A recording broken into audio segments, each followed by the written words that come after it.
Oi pessoal, tudo bem? Hoje a gente vai estar dando continuidade aos nossos vídeos da parte de desalinhamento, né? Na verdade, alinhamento.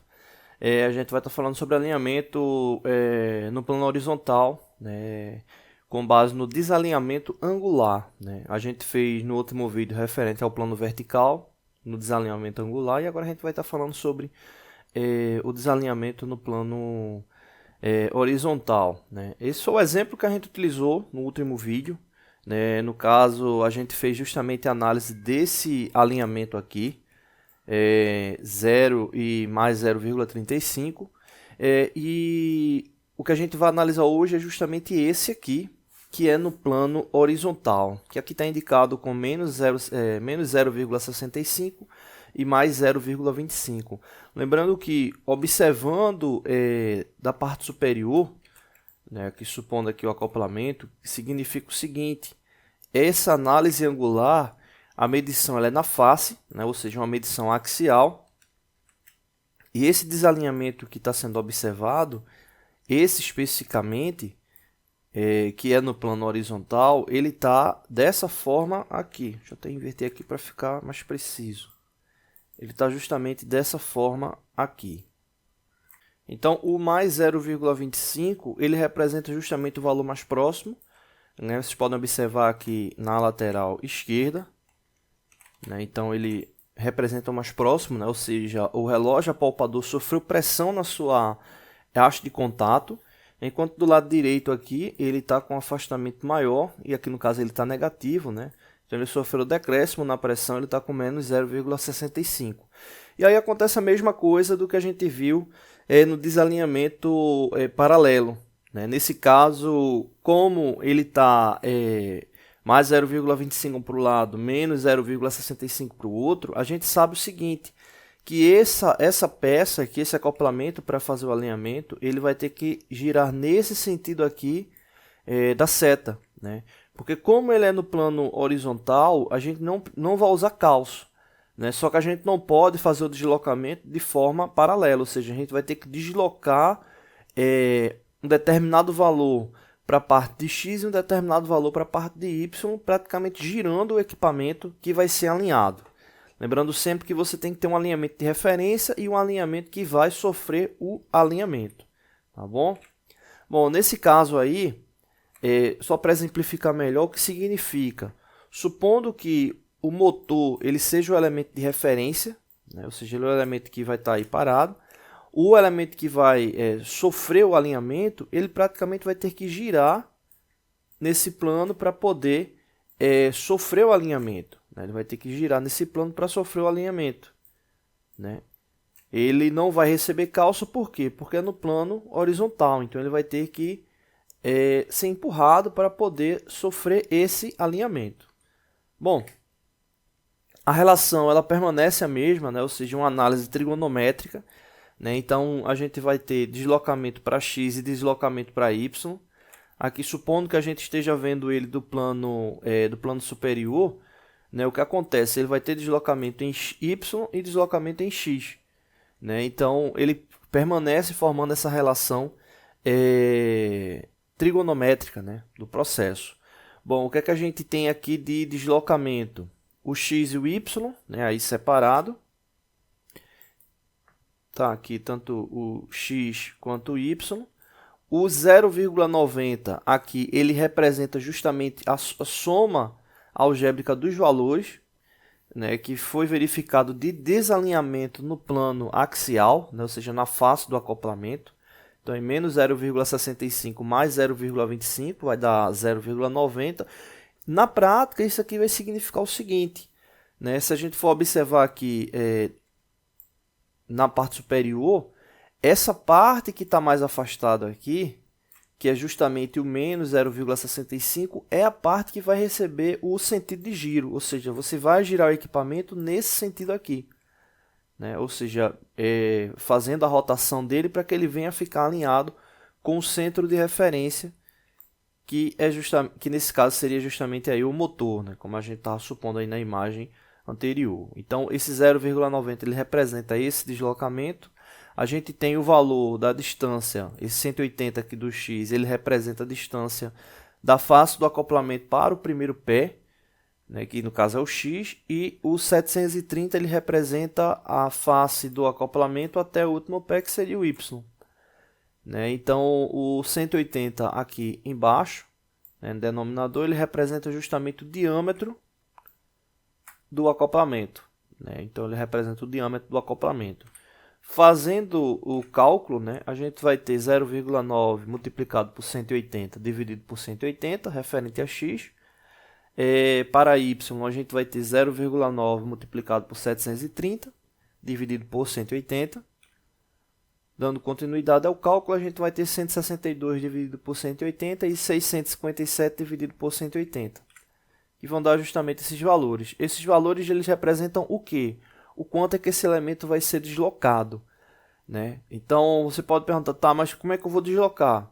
Esses equipamentos, dependendo do suporte que eles tenham, né, eles possuem dispositivos que permitem o movimento por meio difuso, né? Esse aqui mesmo ele não tem, né? Então realmente tem que folgar o parafuso e fazer esse deslocamento lateral, né? Sempre que fizer o alinhamento, tem que entender que é necessário repetir o processo de análise do desalinhamento para verificar o quanto foi que foi realizado de correção. Né? Então, você fazendo essa análise, você vai verificar que ele vai ficar muito próximo de zerado. Porque é muito próximo, é muito difícil que o alinhamento ele fique 100% preciso da primeira vez. Não é que o cálculo matemático esteja errado, a relação matemática esteja errada, é porque na prática a gente está lidando com um equipamento que tem uma determinada massa, né? Ou seja, um determinado peso, e quando você vai fazer um deslocamento desse, às vezes você quer deslocar mais para um lado do que para o outro, mas acaba deslocando os dois, então é normal que ocorra alguma necessidade de realinhamento do mesmo, tá bom? Não deixe de se inscrever no canal, toda semana tem vídeos novos, valeu! Oi pessoal, tudo bem? Hoje a gente vai estar dando continuidade aos nossos vídeos da parte de WCM, né? A gente vai continuar falando sobre manutenção autônoma, né? Que é justamente um dos pilares, né, do WCM. E a gente vai estar mesclando, né, as informações justamente dos pilares, né? A gente dá uma paradinha aqui com a parte de manutenção autônoma, né? E depois segue para outros pilares, né? Mas a gente sempre vai estar voltando, né, para estar fazendo algumas análises referentes às condições de manutenção autônoma, né? Nesse caso, o nosso objetivo hoje é justamente fazer uma análise comparativa entre a manutenção tradicional e a manutenção moderna, né? Justamente a manutenção integrada, né? Envolvendo os sistemas justamente da manutenção especializada com a manutenção autônoma, né? Que é justamente a manutenção local que acontece inicialmente com o operador. A manutenção autônoma ela acabou trazendo, né, um processo de ligação, né, criou um elo forte entre a manutenção e os ciclos de operação, fazendo com que a experiência de quem está ali na ponta, né, executando os processos, vendo a produção tá em andamento, trazendo esse conhecimento para junto da manutenção no que diz respeito a ajustes e detalhes do processo. Né? Você deve concordar comigo que quem está ali direto com o equipamento, está ali direto trabalhando ali no ciclo produtivo, né, tem um contato muito amplo com os ajustes, ruídos, detalhes ali do processo. E quem está na manutenção, como normalmente trabalha normalmente circulando, né, por ambientes, acaba ficando mais difícil pegar aquele detalhe. Né? Então a manutenção autônoma ela faz com que todo o processo ele esteja envolvido no pleno funcionamento do equipamento. Né? Na manutenção tradicional era muito comum, né, você ter a divisão, né, manutenção corretiva, preventiva, preditiva. Né? A manutenção corretiva se desdobrava em corretiva programada, não programada. Né? Você tinha uma série de conceitos ali ligados, mas na manutenção moderna, que traz esse ciclo justamente compartilhado, a gente tem como base justamente a manutenção planejada e a manutenção não planejada, né? É o grande detalhe, né? E mesmo a planejada e a não planejada, elas vão estar ligadas a um elo, né, que envolve justamente o desempenho do ciclo, né? O desempenho do ciclo produtivo, né? Então esse desempenho do ciclo produtivo ele vai ser a chave para o andamento dessa manutenção moderna, né? E essa ação ela passa por todos ali envolvidos, né? Então, quem é da operação é chave importante para que esse ciclo ele seja bem aproveitado, né? E isso tudo ele passa por uma mudança de paradigma, né? Onde a operação tem como base essa motivação mesmo, né? Com os próprios operadores, né? O ciclo de operação trazer essa motivação com os operadores, fazendo com que seus equipamentos venham sempre a estar, né, em plena condição, né? Ou seja, atendendo ali os ajustes necessários para o processo, né? Nesse caso, se faz justamente normalmente você acaba tendo uma análise muito precoce de problemas que possam vir ali a aparecer, né, no ciclo, né? Então, o início da causa do problema ele normalmente já é detectado, né? Então, isso aí faz com que o trabalho da equipe ele venha a ter um desempenho bem melhor, né? E faz com que todos atuem numa mesma linguagem, ou seja, todos tenham a mesma base ali de conhecimento para essa ação, né? E aí, para que isso tudo ocorra de forma plena, não pode ficar só no discurso, tem que entrar efetivamente para a ação. E um elemento que faz com que essa ação ela se torne muito efetiva é justamente os treinamentos, né? Então é um grande detalhe que é justamente a questão de treinamento, que é o foco que a gente vai trazer aí na próxima aula sobre WCM, tá bom? Então a gente fecha, né, essa parte aí de manutenção autônoma e segue para a parte de treinamento, né? Mas esse fechar entre aspas, que a gente sempre vai estar permeando esse pilar, tá bom? Não deixe de se inscrever no canal, toda semana tem vídeos novos. Valeu. Oi pessoal, tudo bem? Hoje a gente vai estar dando continuidade aos nossos vídeos da parte de alinhamentos, né, de bombas, né? Hoje a gente vai estar falando justamente sobre alinhador a laser.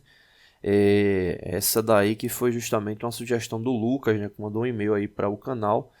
Ele tinha visto os vídeos, né, de alinhamento com relógio comparador, né, e ele achou interessante e perguntou justamente se não tinha um método mais fácil, né, e a gente já tinha até programado já fazer um vídeo falando sobre alinhador a laser, né. A gente está só montando aí as imagens, né, do alinhador, né. Então a gente está fazendo esse vídeo aqui de introdução para falar sobre os conceitos, né.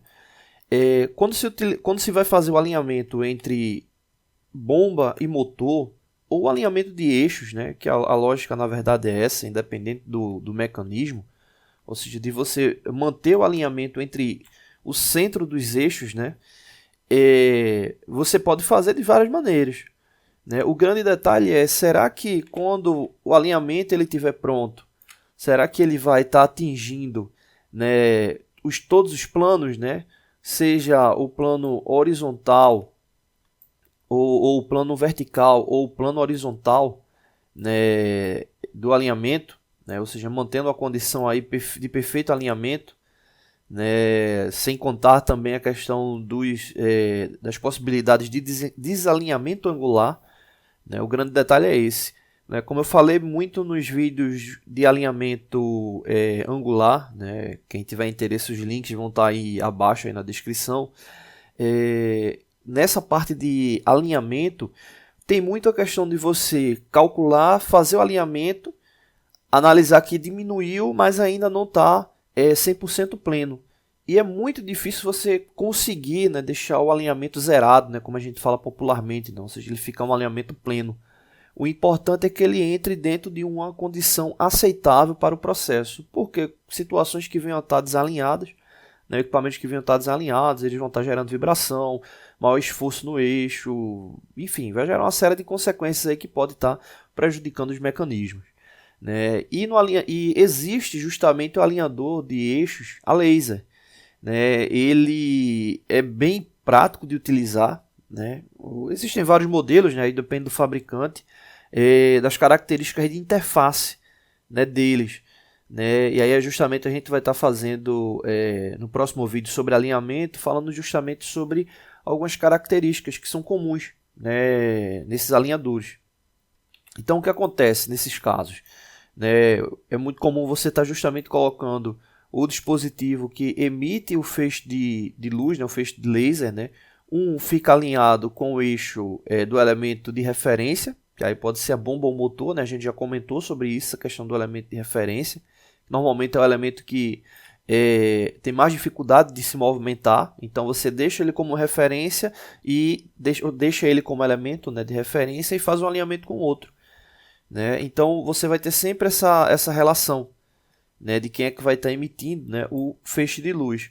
Né? Às vezes é comum de você ter emissão e recepção dos dois, né? Ou seja, ele vai estar emitindo dois feixes de luz, né? Dois feixes de laser, né? E justamente esses feixes de laser eles vão estar acoplados a um dispositivo, né, um monitor, onde você vai estar observando as características do desalinhamento, né? Então, quando você setar o equipamento, ele já vai te dar essas condições de analisar de forma online como é que está o desalinhamento. Então, você vai saber o quanto é que você vai deslocar no plano horizontal, né, no plano vertical e se tiver algum desalinhamento angular, né? Então, você já tem essa característica.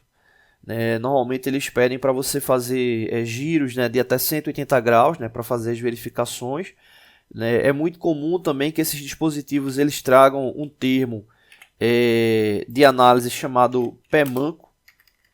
Esse pé manco ele é o seguinte: como esses dispositivos, esses equipamentos, eles são apoiados por meio dessas bases, né, ou desses pés, é muito comum que um desses pés ele fique mais baixo do que os outros.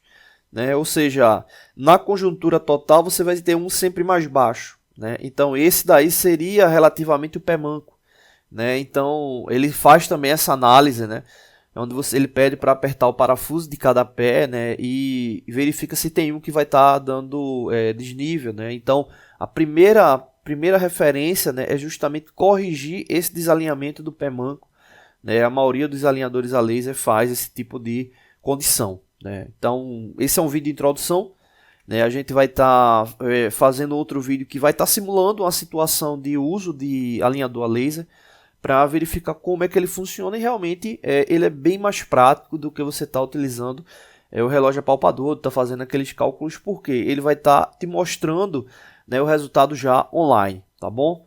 Não deixe de se inscrever no canal, toda semana tem vídeos novos, valeu!